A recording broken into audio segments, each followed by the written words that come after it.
everybody, it's me, Angela Walters from quiltingismytherapy.com, and welcome to the fourth video in the Floral Frames Free Motion Challenge Quilting Along video series. Throughout this video series, we have been learning some of my favorite designs for quilting the borders of our quilts. We've talked about motifs, we've talked about turning the corner, and now we're going to focus on one of my all-time favorite border designs, the swirl chain. It can give your quilt such an elegant look. It looks so difficult, but it's actually the same shape repeated over and over again.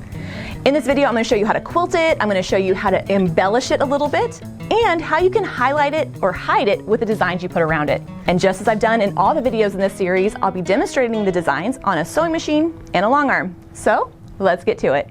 If you haven't seen the previous videos in this series, you can go ahead and visit my website, quiltingismytherapy.com, or scan the QR code. So starting towards the center of my border, I'm going to quilt that first elongated swirl. Now don't stress out too much about the shape or the placement, just try to quilt it so that it fits towards the center, and then we're going to echo, echo, echo.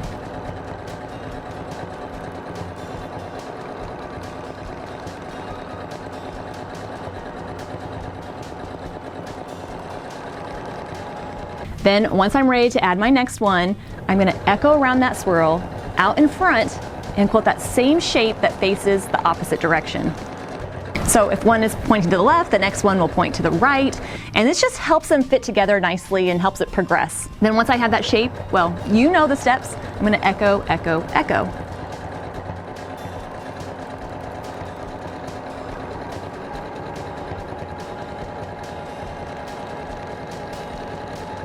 And I'm going to keep echoing until I get to the point where those two swirls face away from each other. So this one's kind of facing to the left and this one is facing away, and that's kind of like the V, and that V is where I want to be, so I can add my next one.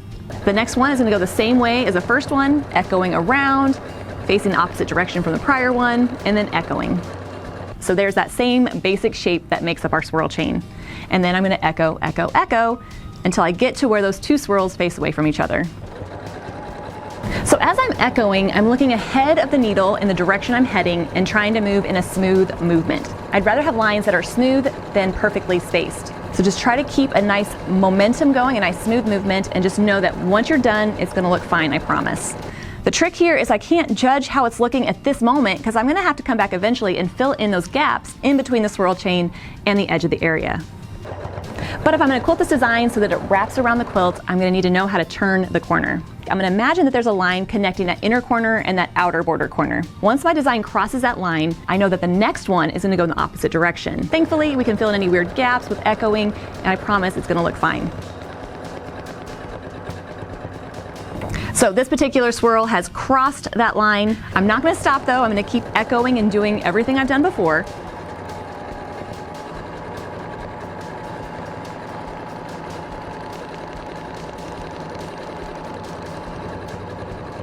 But when I'm ready to add my next one, it's going to echo around, extend out, and go the opposite direction. Sure, it might look a little weird while you're doing it, but as we finish the design and fill in the rest of the area, it's going to look fine. And once I get to the point where those two swirls come away from each other, I'm going to do the same thing I've done already, echoing around that swirl, extending out in front of it, and facing the next direction. One of the benefits to quilting this design on a sewing machine is that I can easily change the orientation of the quilt. And for this particular shape, I prefer quilting it so that I'm moving my hands in a vertical motion. Now when it comes to filling in the gaps in between the design and the edge of the area, I could go ahead and quilt my whole swirl chain and then come back and fill in those areas all at once, or I can do it as I go. That means while I'm right here, I'm going to go ahead and fill in that gap with whatever design I want to fill in and then move on. Again, it's totally up to you and your preferences. I just prefer handling any of those unquilted areas while I'm there.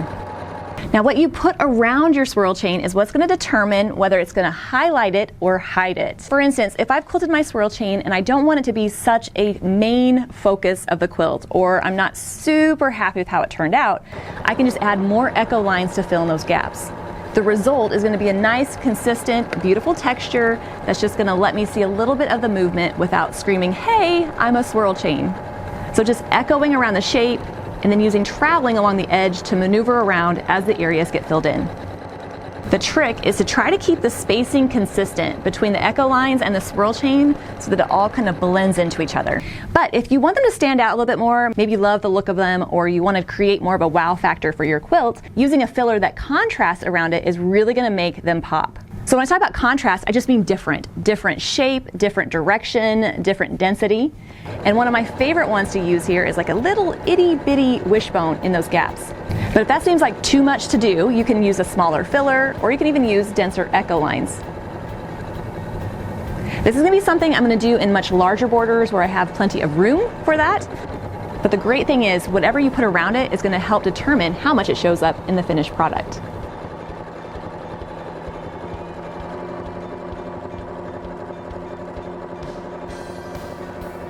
If you run out of room, just travel along the edge until you have room, or add more echo lines.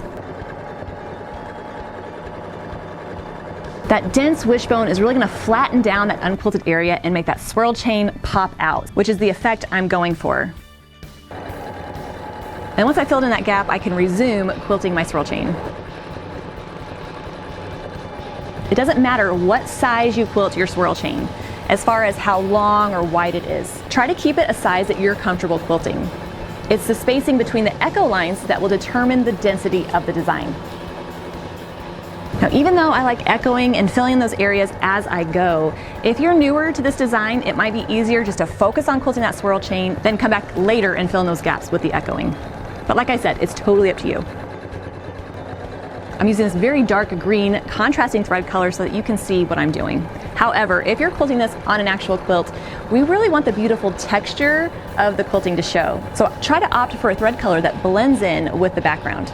If you purchase the coordinating thread collection, the linen thread color would be gorgeous here. Now, if we're quilting that swirl chain around the whole quilt, eventually we're going to come to a point where we need to connect the start and the end. So for instance, right here where I started quilting, I mean, obviously they're going to have to hook together if that's the effect I want. So I'm going to position myself down here, and I'm just pretending as though I've worked my way around the border. As I approach that starting point, I'm going to quilt my swirl chain so that it stops a couple inches away from that point. I don't want to run it all the way up to it because I'm going to use echoing to kind of glue them together. So once I get to that point where now I need to connect them, that's where echoing is going to come into play. I'm going to echo around both sides, echo back into that first swirl chain,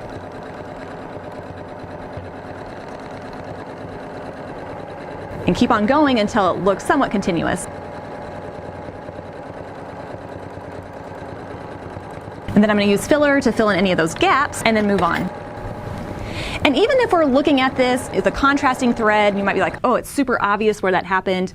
I promise, if you're using a matching thread color and you don't point out where they connect, it's not going to be noticeable.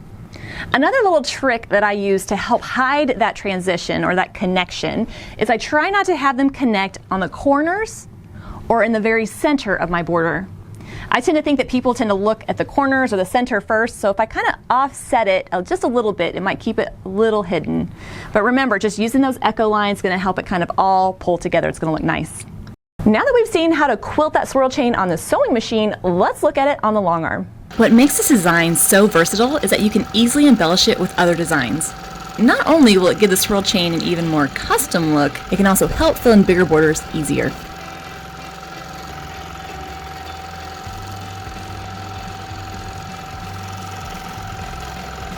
First, quilt the swirl chain sections as normal. Once you're finished with one section, quilt a different design before moving on to the next section. It could be a single leaf or a small feather, a paisley, it's totally up to you. Add any echoing or embellishments that you want, then quilt the next section as normal.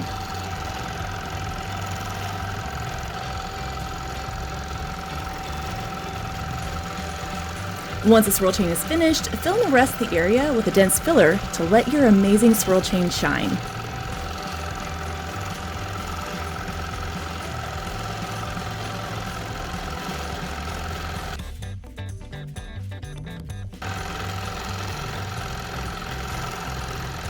Or, if you want a simpler version of the swirl chain for thinner borders, leave out the echo lines. You'll still quilt the elongated swirl, then echo around it to add the next section so that it faces the opposite direction. Continue quilting the swirls along the border and turning the corner just as we did on a sewing machine. Whether you quilt a large ornate swirl chain or a simpler version, the result is a beautiful curvy swirl chain that will look amazing on your quilts. Okay, now it's your turn.